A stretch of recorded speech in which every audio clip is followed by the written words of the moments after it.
हाय, मी सुजाता. सकाळी सकाळी ना चुलीपाशी बसून आम्ही दोघं जण पाणी तापत होतो. आता हा कोण आहे नवीन मुलगा? तो माझ्या नंदेचा मुलगा आहे, म्हणजे माझा भाचा.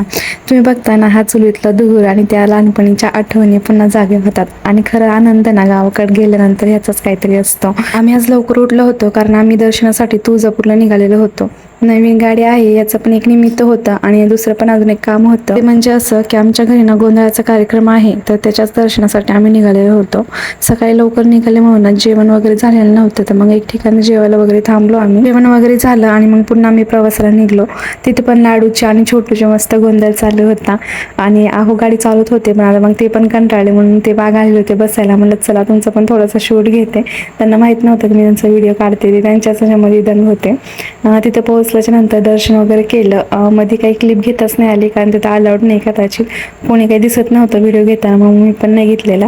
दर्शन वगैरे केल्याच्या नंतर बाहेर आलो आणि मग असं घेत होते मी व्हिडिओ, पण चुरून चुरून घेत होते. मंदिराच्या बॅक साईडला ना एक महाद्वार आहे आणि त्याला शिवाजी महाराज महाद्वार असं नाव दिलेलं आहे. असं म्हणतात की ना, शिवाजी महाराज ज्यावेळेस या मंदिरात आले होते ना भवानीचं दर्शन घेण्यासाठी, त्यावेळेस याच द्वारने आलेले होते आणि त्याचा भरपूर मोठा इतिहास पण आहे. आता तुम्हाला माहित नाही एवढा. नंतर ना आमच्या हातून ना गुरुजींनी आरती वगैरे करून घेतली. तर खूप जास्त गर्दी असते ना मध्ये, त्याच्यामुळे बाहेरच आरती घेतात वाटते. तर आम्ही आरती वगैरे केली. तिथं पण लेकरांचा एवढा गोंधळ चालू होता ना, कारण गरमी पण होत होती. तसं ऊन वगैरे नव्हतं वातावरण, म्हणजे असं शांतच होतं, पण गरमी खूप होती कारण गर्दी असल्यामुळं.